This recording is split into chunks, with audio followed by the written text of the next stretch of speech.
자, 2025년 1월 1일 시작했는데 지금 5월 4일, 그러니까 5달째가 벌써 된 거죠. 2025년 1월 1일에 그 지구의 인구 수가 얼마나 되는가 그랬더니 80억 9천만 명. 그러니까 올해 80억 9천만 명이면 81억 1억 명이잖아요. 그런데 올해가 지나가게 되면 82억 정도가 될 거다, 이렇게 예상이 되고 있어요. 아니, 세상에 사람들이 그렇게 많은가? 그렇게 많아요, 여러분. 그런데 우리나라는 저출산으로 계속해서 지금 이상 현상이 진행 중이죠. 저출산, 아이들이 줄어드니까 이 인구가 줄어들게 될 뿐만 아니라 학교가 폐쇄가 되고 또 교사들이 일할 곳이 없어지는 등, 그래서 그런 현상으로 고령화 시기가 되고 있죠. 왜냐하면 연세 드신 분들은 점점 어떤 의료 혜택을 통해서 뭐 좋은 약도 먹고 힘도 얻고 이렇게 해서 점점 이렇게 우리의 생명은 연장되어지지만 새로운 생명들은 지금 많이 부족한 형편이다. 노동력 부족 현상이 일어나겠죠. 세금이 줄어들겠죠. 그리고 국가는 재정적 위기 상황이 오게 되겠죠. 국가 경쟁력도 약해지겠죠. 누가 정치를 잘하고 못해서 그런 것이 아니라 저출산으로 인하여서 우리에게 다가오는 여러 가지 현상들이죠. 그러니까 이런 저출산 현상은 단기적인 문제를 뛰어넘어서 결국에는 국가의 존폐하고도 연결되는 거구나라는 것을 우린 짐작해 볼 수가 있어요. 그래서 어떻게 해야 되느냐? 우리가 기도해야죠. 하나님을 믿는 우리들이 하나님, 이 땅에 우리가 가르칠 수 있는, 우리가 키워낼 수 있는, 성장시킬 수 있는 아이들을 많이 주십시오. 이렇게 기도해야죠. 특별히 이 저출산 문제를 극복한 나라들이 있거든요. 그러니까 프랑스라든가 영국이라든가 전쟁을 통해서 2차 대전을 통해서 아예 사람이 없었어요. 그런데 지금 극복했잖아요. 그래도 한 가정에서 2명씩은 아이를 출산하고 있거든요. 근데 우리나라는 아직 그게 잘 되지 않고 있어요. 그래서 이런 문제를 극복하려면 어떻게 해야 될까? 여긴 교회고 또 여기는 하나님을 믿는 성도들이지만 우리가 살고 있는 이 세상이 잘 돼야 되잖아요. 그러기 위해서는 이런 문제를 놓고 기도해야 되는 거구나. 우리가 하나님을 의지하고 있으니까 하나님을 믿는 우리들이 이런 문제를 놓고 하나님 해결해 주세요. 그리고 해결할 방법을 찾아나가는 것, 이게 매우 중요하겠죠. 과거를 후회해 본들 소용이 없어요. 그러니까 우리나라의 과거에는 산하 제한 제도가 있었어요. 그러니까 둘만 셋 나면은 매국하는 거다. 정말 나라를 생각하지 않는 거다. 그래서 둘만 낳는데, 둘도 낳는데 인구가 점점 늘어나니까 아들, 딸 구별하지 말고 하나만 낳자. 그랬던 때가 있었는데 그게 그 결과가 지금의 현상이 된 거거든요. 그러니까 뭐냐면 이제는 사람에 대한 정체성을 분명히 해야 된다. 다시 말하면 우리가 살고 있는 대한민국에서 제일 중요한 게 사람이다. 하나님의 형상으로 지음을 받은 사람만큼 소중한 게 없다. 기계도 건물도 그리고 먹는 것도 사람이 있어야 된다. 사람이 최고다. 그리고 우리는 하나님을 믿는 저와 여러분들은 그 사람들이 예수 믿고 죄 용서받고 구원받게 하고, 이게 이제 우리의 목적이죠. 그렇지만 그것보다 먼저 필요한 게 사람에 대한 정체성, 사람을 어떻게 생각하느냐, 사람을 어떤 산업 발전의 도구로 생각하느냐, 아니면 국가 방어를 위한 그런 군인으로 생각하느냐. 그게 아니라 사람은 우리 시대의 우리 주인이 사람이다라고 하는 그것을 먼저 회복하지 않으면 안 된다라는 것을 알아야 되겠죠. 그래서 나라의 정책이 필요해요. 어떤 정책이 필요해요? 그러니까 우리나라는 1년 예산이 얼마나 되지요? 지난번에 어떤 정당의 대통령 후보들이 나와서 서로 토론회를 하는데 당신 대한민국 1년 재정이 얼마나 되는지 아느냐? 그랬더니 정말 똑똑한 사람이에요. 이 사람은. 그런데 이 사람이 많지요. 그것도 몰라요. 그러더니 300조 원인데 이렇게 얘기해서. 그러니까 이게 대한민국의 지금 지도자로서 대한민국의 1년 예산이 300조 원이라고 얘기하는데 사람들이 다 놀랐어요. 야, 겉으로 보는 것하고 실제하고는 다르구나. 그러니까 우리나라 올해 예산이 640조인데요. 사실은 670조 정도인데 세금이 잘 못 거치는 걸 예상해서 640조로 생각하고 있는 거거든요. 그러니까 640조라는 돈은 어마어마한 돈이에요. 그러니까 이 돈을 어디다 쓰느냐, 이 돈을. 그것이 가정을 세우는 일에 사용되어져야 된다. 소중한 사람들을 당당하게 만들고, 그리고 우리가 살고 있는 이 땅에서 힘들어서 지쳐버린 사람들을 격려하고 회복시키는데 이게 쓰여져야 된다. 그게 정책이 되어져야 된다라고 생각해야 되고, 그걸 위해서 여러분들이 기도해야 되는 것이죠. 그래서 정말 이 저출산 문제가 우리의 시급한 문제이기 때문에 이 문제를 해결하기 위해서 사람보다 더 중요한 게 없다. 이게 첫 번째 우리가 가져야 될 숙제고, 그런 의식을 가지도록 기도하는 게 우리들의 책무고, 그리고 정책적으로 이런 이 사람들이, 젊은 사람들이 편안한 가정을 가지고 행복한 삶을 누릴 수 있도록 정책적으로 지원해 줘야 되는데, 경제적으로도 지원해 주고, 또 교육 및 육아도 이제는 너의 아이고 너희 가정의 아이지만, 너희 부부의 아이지만 이 국가의 재산이야 라고 생각해서 정말 아이들을 교육시키고 육아를 하는 일들도 같이 담당해 주고, 이런 것들이 정책적으로 보장이 돼야 된다는 거예요. 그런데 이 지구상에 나라가 우리나라만 있는 게 아니죠. 일본도 있고 중국도 있고 여기 동남아시아에도 많은 나라들이 있는데, 이런 나라들은 이런 생각을 갖지 않아요. 뭐 성경도 안 읽고 또 예수도 안 믿고 그래서 그런지는 모르지만 사람들에 대한 정체성이 우리나라만큼 발전되지가 않아요. 아직도 사람을 그저 이용할, 힘이 있는 사람들이 이용할 수 있는 이용거리로 생각하고 있거든요. 정치가 발전이 안 되고 정책적으로 이게 뒷받침이 안 되면 아무것도 안 되는 거예요. 지금도 동남아 쪽에는 우리 대한민국 사람들이 가서 놀다가 오기 너무 좋은 이런 나라예요. 거기도 문화가 있고 가정이 있지만 나라가 발전이 안 돼요. 근데 우리나라는 발전했는데 지금 저출산으로 인하여서 이렇게 어린이 주일인데 축하를 해줘야 될 아이들이 없어요. 이게 지금 우리나라의 형편이라고요. 그래서 정책적으로 이 일이 640조 원이나 되는 이런 엄청난 재원을 가지고 저출산 문제에 매진할 수 있는 이런 나라를 만들어야 돼. 누가 만들죠? 여러분들이 만드는 거예요. 난 상관이 없어. 나는 내가 하고 싶은 대로 할 거야. 지금까지 하던 대로. 이렇게 되어지면 그런 나라 못 만들어요. 이런 나라를, 이런 정책을 행할 수 있는 나라를 만드는 그 일은 믿음의 일이구나. 이게 소중한 것이로구나. 라는 것을 인정하기 시작해야 돼요. 그래야 젊은 사람들의 주거 문제도 도와주죠. 예를 들면 학교 급식 문제가 있는데 우리나라에 이게 얼마나 많이 싸웠어요?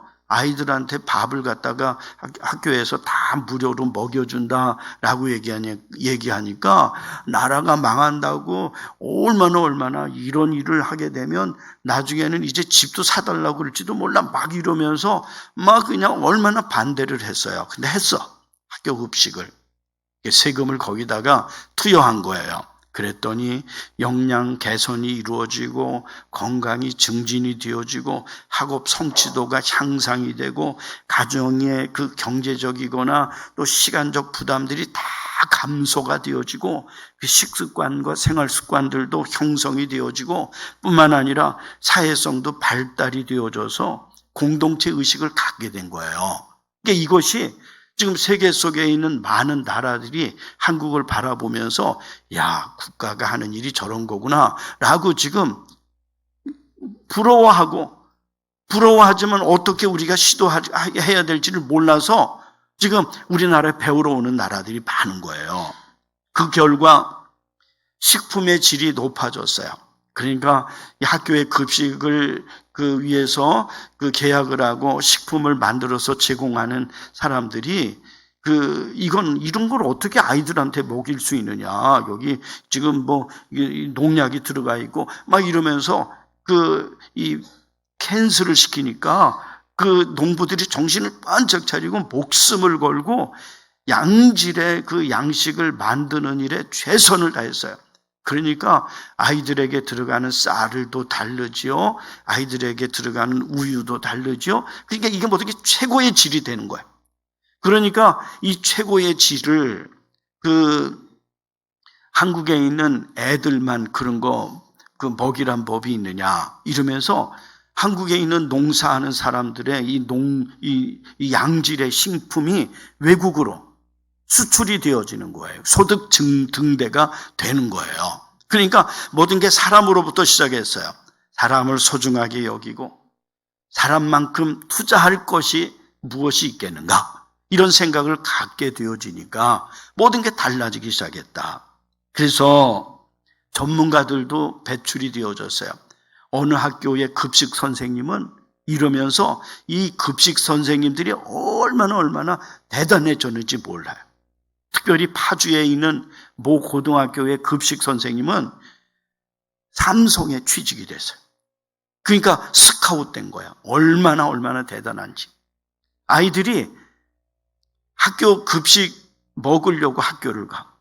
그리고 오늘은 무슨 메뉴가 뭔지 그거 알고 서로 막 공유를 해요.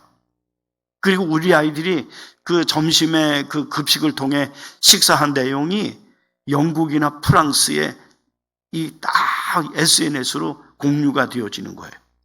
이런 거 먹네. 한국으로 이사 가고 싶다. 한국에 가서 유학 가고 싶다. 막 이럴 정도로 됐으니까. 사실 제가 이렇게 말할 때 약간 국뽕도 있어요. 나는 우리나라가 잘 되면 좋은 거야. 무조건 되고. 그래서 지금 실질적으로 이렇게 되어져서 전문가들이, 그러니까 급식 전문가들이 얼마나 대단해졌는지 몰라요. 예전에는 학교에 대학에서 사가 되는 이 선생님들이 할 일이 없었어요. 전공은 그렇게 하고 바느질하고 이랬어요. 근데 지금은 일자리도 많아진 거예요. 여러분, 국제 기준에서 우리 한국의 신장을 이렇게 점검해 보니까 아시아에서는 최고예요. 우리 한국의 고등학교 2학년 아이를 기준으로 신장들을 보니까 이 신체가 한국의 아이들이 아시아에서는 중국보다도 더 커요. 우리나라가. 그리고 세계적으로 볼 땐 상이에요. 상. 유럽의 키가 커다랗고 이런 나라들을 하고 어깨를 마주하고 한국의 아이들이 쭉쭉 뻗어서 남자아이들도 그렇고 여자아이들도 그렇고 매우 달라졌다. 그게 지금의 결과라고요. 여러분, 오늘 우리가 읽은 이 말씀에 보면 예수님은 키가 자라고 지혜가 자라고 키가 자라고 하나님과 사람 앞에 더욱 사랑스러워 가셨다. 이게 뭐냐면 뭐가 달라도 달랐다는 거예요. 예수님이 자랄 때 보면, 예수님의 그 모습을 보면 정말 똑같지가 않았다는 거예요. 예수님은 지금 지혜가 자랐고 또 키가 자랐고, 그리고 하나님과의 관계, 사람들과의 관계, 이런 모든 것이 매우 달랐다라고 우리에게 이 말씀을 통해 가르쳐주고 있어요. 우리가 지금 교회잖아요. 교회인데 우리가 이 세상에서 살아가면서 우리 자녀들에 대한 모습이 이래야 되는 거예요. 그러니까 예수님이 자라나는 것처럼 예수님이 지혜도 잘하고 키도 잘하고 하나님에게도 사랑받고 사람들에게도 더 사랑을 받고 이렇게 해서 성장해 나가는 것처럼 우리 자녀들을 키우는 것이죠.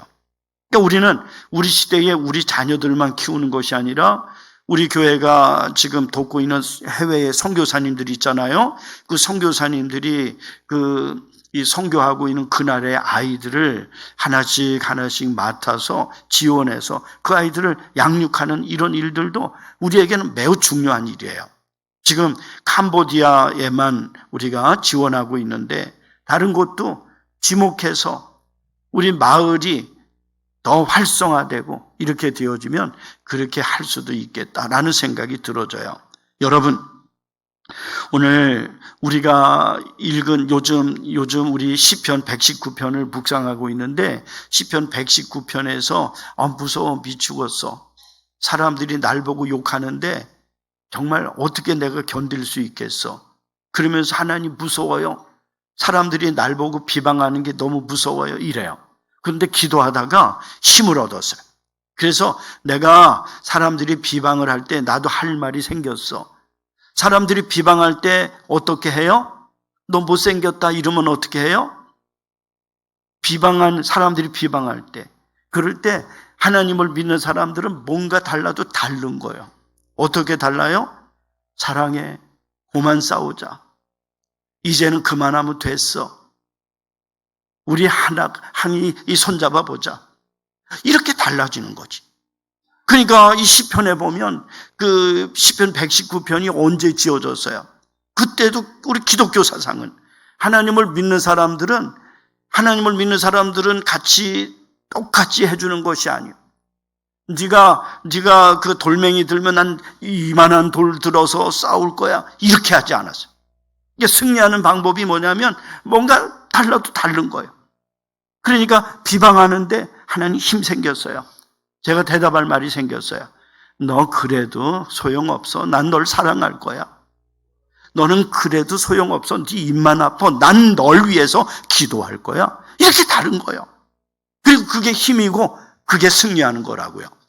오늘 예수님은 지혜가 자라고 키가 자라고 그리고 하나님도 사랑하고 다른 사람들도 더 사랑하는 이렇게 커나가는 예수님의 이야기를 오늘도 이 말씀을 통해 보면서 뭔가 달라도 어떻게 다르게 우리가 살아갈까? 이 말씀을 통해 받게 되는 교훈이 몇 개가 있다면 첫째는 지혜 하나만으로는 부족하다. 이 이야기를 믿어야 된다는 거예요. 그러니까 정말 그 조급한 마음이 우리 속에 있어요. 조급한 것은 병이에요, 병. 조급하면 안 돼. 아이 성적이 좋지 않다고 막 조급해하면 안 돼요. 그런데 직무유기는 범죄예요. 그러니까 이 시편을 읽는데 요즘 시편 119편에 보니까 그 밤에 자다가 벌떡 일어나요. 밤에 자다가 벌떡 일어나는데 벌떡 일어나서 내가 할 일을 하겠습니다. 라고 하는 내용이 나오거든요. 그게 뭐냐면 이 시인은 나는 개인이기도 하지만 나는 무엇인가 책임을 맡고 있는 하나님의 일꾼이야. 하나님의 일꾼인데 잠을 자다가 생각하니까 하나님의 일을 내가 안 한 거야. 그러니까 이걸 미루지 않고 내일 하면 되지 이러지 않고 밤에 잠을 자다가 일어나서 자기가 해야 될 그 일을 하게 되는데 그 하게 되는 일이 뭐냐면 감사하는 일이야. 큰 일도 아니야. 감사하는 건 내일 해도 돼. 잠을 자다가 하나님 앞에 감사하지 못한 일이 생각이 났으면 밤에 잠을 자다가 베개에다가 머리를 받치고 하나님 감사해요 이럴 수도 있잖아. 그런데 이 사람이 일꾼이야. 의식을 가지고 있는 이 공인이라고요. 공인이기 때문에 난 직무유기하면 안 돼. 범죄자가 될 수가 없어. 그러면서 어떻게 한다고요? 뭐가 달라도 다르게 하는 거야. 그래서 시편에 보니까 시편 119편에 보니까 이 사람이 밤에 잠을 자다가 벌떡 일어나가지고 어이구 하나님 하면서 무릎을 딱 꿇고 오늘 하나님이 나에게 주신 그 은혜가 생각이 났어요. 근데 내가 그것도 모르고 감사도 안 하고 내가 잠을 자고 있어요. 하나님 잘못했어요. 감사합니다. 이루고 있는 내용이 나오거든요. 그러니까 오늘 우리가 아이들을 바라볼 때, 우리 자녀들을 바라볼 때 조급증을 가지고 왜 공부를 그렇게 못했니? 너는 아직도 왜 이렇게 말을 제대로 못하니? 이렇게 할 수도 있잖아요. 그럴 필요는 없어요. 오늘 예수님을 보니까 예수님은 지혜만 예수님이 추구하신 분이 아니에요. 지혜도 있지만 몸도 건강해지고 하나님 앞에 사랑을 받고 다른 사람에게도 더 사랑을 받는 이런 관계에 집중하고 있는 모습을 성경은 우리에게 가르쳐 주는 거예요. 균형 잡힌 게 더 중요한 거다. 이걸 지금 주님은 오늘도 이 성경을 통해서 주님의 어린 시절의 모습을 우리에게 보여주는 거예요. 그러니까 우리들도 그렇게 해야 돼. 나는 그렇게 살아오지 못했어. 하지만 우리는 우리 아이들, 그리고 우리 지금 어린 아이들, 이런 아이들을 우리가 양육할 때에 우리가 가져야 될 첫 번째는 똑똑해지는 것만이 전부가 아니다 라는 것을 먼저 인정해야 된다는 거예요. 여러분, 지혜가 필요 없다는 뜻이 아니에요. 공부하지 말아야 된다는 뜻이 아니에요. 제가 지난주 우리 목사님들과 함께 수련회를 갔는데 거기 강사가 와서 강의를 하는데 AI를 강의를 했어요. 그러니까 AI는 뭐냐면 내 안에 그냥 되는 대로 살지 이러지 않고 내가 내 안에서 나 말고 또 다른 나를 하나 여기다 만들어 놓고 걔로 하여금 말을 하게 하는 거예요. 그러니까 여기 이용조가 있잖아요. 이용조가 있는데 내 안에 있는 얘한테 뭐라고 얘기냐면 오늘은 시인이 좀 돼줘 이렇게 얘기해요. 그러면 이 안에 있는 이 아이가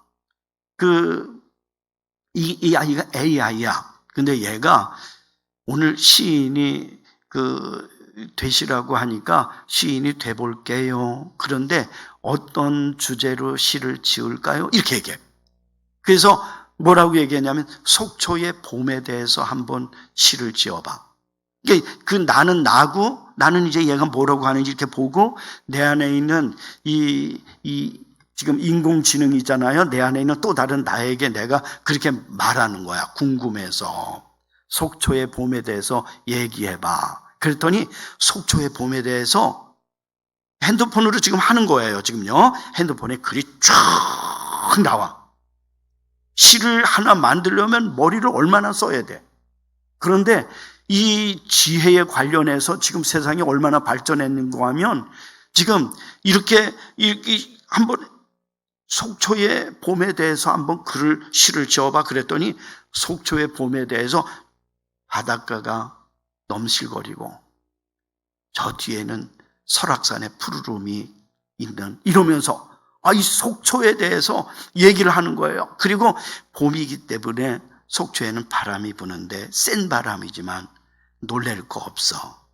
이러면서 지금 이 속초의 봄에 대한 시가 쫙 뒤어져 있어요. 그래서 김소월 스타일로 바꿔봐. 김소월이라는 시인 알아요? 알잖아. 그래서 김소월 스타일로 바꿔보라고 그랬더니 지금 AI가 김소월 시인은 이런 성격을 갖고 있고 이런 말투를 사용하는데 바꿔보겠습니다 하고 바로 바꿔줘요. 시를. 신기하잖아요. 그래서 김소월만 하는 게 아니라 윤동주 스타일로 바꿔봐. 윤동주 알아요? 윤동주 몰라? 윤동주 스타일로 한번 유명한 시인이잖아. 근데 윤동주 스타일로 바꿔봐 그랬더니 윤동주는 이러이러한 사람인데 스타일이 이런데 바꿔볼게요. 이러더니 윤동주 스타일로 순식간에 글이 쫙 나오는 거예요. 신기해요. 그리고 그래서 이렇게 자꾸 바꾸다가 요즘 나태주라고 있어요. 나태주 시인이 요즘 나태주 시를 잘 써. 그리고 감동을 많이 줘요, 이 사람이. 그래서 나태주 스타일로 바꿔봐. 그랬더니 나태주는 이런 스타일이고 이렇게 하는데 제가 나태주 스타일로 바꿔볼게요. 이러더니 글이 쫙 나오는데 그냥 그 매점이 좋아. 마지막에 울컥하게 하는 이런 말들이 쭉 되어져 있어요. 여러분, 오늘 우리가 살고 있는 이 세상에서 지혜라고 하는 것은 일단은 해결이 되지 않았나 이런 생각이 들어요. 그 제가 우리 엄마 스타일로 해봐 그랬어요. 그 우리 엄마는 누구예요? 최길력 권사잖아. 벌써 7년 전에 돌아가셨잖아. 그러니까 지금 어버이날도 가까이 오고 이러니까 우리 책일력 권사 스타일로 해봐 그랬더니 엄마 이름이 뭐냐? 책일력 이렇게 썼어요. 정보를 달래요.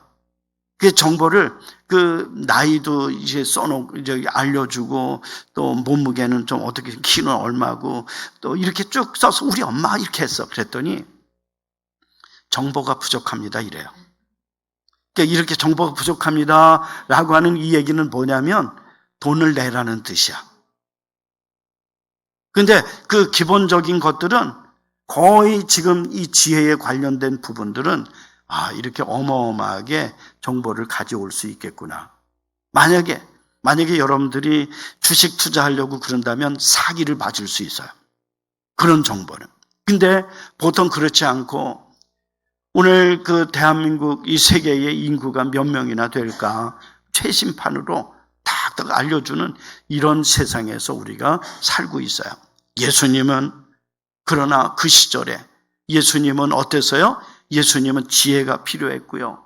또 몸이 건강해져야 되겠고요. 예수님은 오늘 그 예수님이 자라나셨던 그런 모습들, 그리고 예수님 자라나셨다는 것은 그의 어머니 요셉과 마리아가 예수님을 양육을 했던 그 양육의 방법이었는데 그 방법이 바로 균형 잡힌 것이었었다라고 오늘 성경은 우리에게 가르쳐주고 있어요. 여러분, 우리 자녀들을 우리가 어떻게 키울까? 균형 잡히게 키우자. 이것이 매우 중요하다는 걸 믿으셔야 돼요. 두 번째는 건강한 아이는 살아갈 힘이 있는 아이예요. 그러니까 살아갈 힘이 없으면 안 돼. 그러니까 아무리 공부를 잘해도 세상을 살아갈 힘이 없는 사람이 많아요. 다시 말하면 천재가 되는 건 타고나야 되지만 건강은 만들어지잖아요. 그래서 환경이 중요해요. 환경으로 관계가 만들어지잖아요. 근데 이 살아갈 힘이 있다는 건 무슨 뜻이냐면 간단하게 울고 싶을 때 우는 거예요. 그러니까 울고 싶은데도 울지 못하는 사람이 있어요. 제가 그랬어요. 어린 시절에 울면 더 맞아. 밥 먹을 때 밥 안 먹는다고 그러면 먹을 때까지 맞았어. 왜냐하면 밥 먹기 싫어서 안 먹는다고 그럴 수도 있잖아.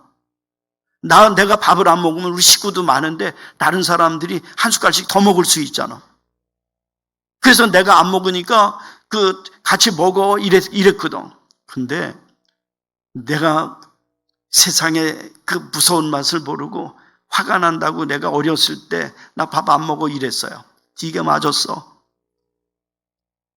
울었어. 그랬더니 그냥 운다고 슬퍼하거나 불쌍히 여겨주는 사람이 없었어.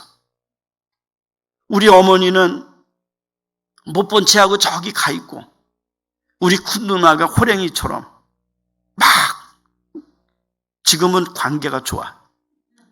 근데 그때는 속으로 막 그냥 내가 크기만 하면 이제 복수한다 막 이러면서 어렸을 때 내가 원하는 대로 살지를 못했어요. 세상은 그랬어요. 그래서 울고 싶을 때 울지 못하고 힘들 때 힘들다고 쉬지 못하고 그냥 눈치 보고 적당하게 살았어요. 그래서 돌이켜보면 내가 건강하지 못했구나. 요즘 우리 아이들을 키울 때 어떻게 키워야 되느냐? 세상을 살아갈 힘을 가진 사람으로 양육해야 된다. 그리고 그것을 이해를 해줘야 된다라는 것을 우리 아셔야 돼요. 여러분, 요즘 우리 아이들하고 지금 이 전화를 하게 되는데요. 7살짜리 아이한테 전화를 하면 막 이렇게 저렇게 얘기하고 막 그냥 또 뻐기기도 하고 이래요. 그래서 할아버지 집에 놀러 와야지 이렇게 얘기해요. 그러면 할아버지 집에 어떻게 놀러 가요? 아빠가 바쁜데 버스 타고 오면 되지. 너 버스 못 타? 그랬더니 얘가 깜짝 놀라가지고 버스가 있구나. 근데 버스 내가 어떻게 타요? 이래요. 우리 큰애는 지금 거기까지 갔어, 대화가. 근데 5살짜리는 전화를 하게 되면 큰애가 전화 받고 둘째가 전화를 받잖아요. 그러면 둘째는 큰애는 이제 전화했으니까 얘 알잖아요. 그러니까 둘째는 이름이 로이야. 로이가 목자라는 뜻이야. 로이야 그렇게 얘기해요. 그러면 우리 둘째는 요즘 계속 그래. 요새 댐비는 것 같아. 로이야 이렇게 하면 루야예요 이래요. 자기가 아니고 언니인 척해. 그리고 할머니하고 전화를 하게 되잖아요. 그러면 우리 할머니가 우리 집사람이 로이야 이렇게 말하면 우리 아이는 뭐라고 얘기냐면 할아버지예요 이래요. 그래서 우리 집사람이 우리 꼬맹이한테 아이고 안녕하세요 이렇게 인사해요. 그러면 로이예요 이래요. 그러니까 유치원에서 그런 걸 배웠나 봐.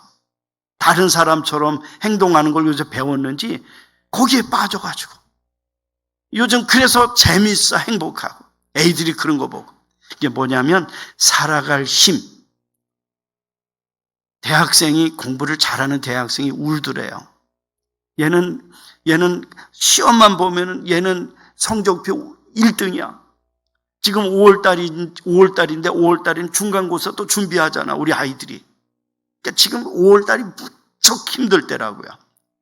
5월달에 우리 해마다 우리 아이들, 우리 교인들 정교인 체육대회하고 이럴 때는 청소년들이 중간고사 준비한다고 거기 참여도 못하고 이러기도 했어요. 여러분 그런데 공부만 했다면 얘는 1등이야. 서울대 다녀. 근데 울더래요. 왜 우냐면 외로워서 못 살겠다고 울더래요. 다시 말하면 잘못 큰 거예요. 건강하지 못한 거예요. 세상을 살아갈 힘이 없는 거예요. 오늘 여기에 계신 우리 성도님들은 어린 시절에 저처럼 힘들어도 힘들단 말도 못하고 어린 시절에 저처럼 울고 싶을 때도 울지도 못하고 아마 그랬을지도 몰라요. 그런데 지금은 안 돼요. 우리는 우리 자녀들을 키워나갈 때 우리가 살고 있는 우리 시대의 젊은 아이들을 바라볼 때 이 아이들이 세상을 살아갈 힘을 가질 수 있도록 돕는 사람이 되어져야 돼요. 마지막으로 우리가 읽은 이 말씀에서 보면 우리 주님은 오늘 그 환경이 매우 중요했다는 것을 우리에게 알려줘요. 우리 주님은 지혜가 자라고 키가 자라고 하나님에게 사랑을 받고 사람들에게 더욱 사랑을 받을 수 있는 환경을 갖고 있어요. 그 어머니, 그 아버지 요셉과 마리아가 하나님을 너무 사랑했어요. 이런 환경 속에서 자랐던 우리 주님은 오늘 여기에 있는 이 말씀처럼 뭔가 달라도 다른 이런 모습으로 살아가고 있는 것을 봐요. 그래서 우리 주님은 사람들에게 비난도 받고 사람들에게 정말 공격도 많이 받고 그렇지만 그런 사람들을 끝까지 사랑했어요. 이럴 수 있는 힘이 없어요. 예수님이 십자가에 못 박혔는데 아버지 저들의 죄를 용서해 달라고 이렇게 하셨어요. 달라요. 우리는 같이 싸워야 되잖아요. 가만히 있으면 죽는 줄 알잖아요. 내 가만히 있으면 바보인 줄 알잖아요. 근데 우리 주님은 달라요. 주님은 그래도 사랑하고 그래도 가슴에다가 심장에다가 못을 갖다 박는 사람이 있을지라도 내가 죽어야 네가 사는 거야 라고 하셨어요. 십자가야. 사랑하는 성도 여러분, 오늘은 어린이 주일이에요. 어린이 주일인데 우리 자녀들을 우리가 어떻게 키울까? 자녀들이 북적북적대고 많이 있는 이런 세상이 오기를 우리는 먼저 기도해야 돼요. 대한민국이 그런 나라가 될 수 있도록 여러분들이 그런 나라가 될 수 있도록 하는 그 일에 여러분들이 쓰임을 받아야 돼요. 그런 정책을 펼 수 있는 사람이 가장 소중해. 대한민국이라는 나라가 천국이 될 수는 없어요. 우리 예수님이 이 땅에 오시는 그날까지 완벽해질 수는 없어요. 그러나 변화되어질 수 있고 달라질 수는 있어요. 그런 달라지는 세상, 좋은 세상 만드는 그 일을 위해서 정신을 차려야 되겠구나 생각 가지셔야 돼요. 그래서 우리 대한민국의 지금의 현실 문제를 하나님 극복하게 해달라고 이 기도 하셔야 되고요. 그리고 이 땅에서 살아가고 있는 우리 자녀들이 예수님처럼 균형 잡힌 가운데 성장할 수 있는 이런 세상이 되게 해달라고 기도하고, 그리고 세상을 살아갈 힘을 가진, 즐거울 때 마음껏 기뻐하고 어렵고 힘들 때는 나 도와줘 라고 할 수 있는 이런 복된 인격자로 만들어질 수 있는 이런 우리나라가 되도록 여러분들이 기도하셔야 돼요. 그리고 그런 환경을 여러분들이 언제나 만들어가는 이런 여러분들이 되기를 주님의 이름으로 축원합니다. 우리 찬송합니다.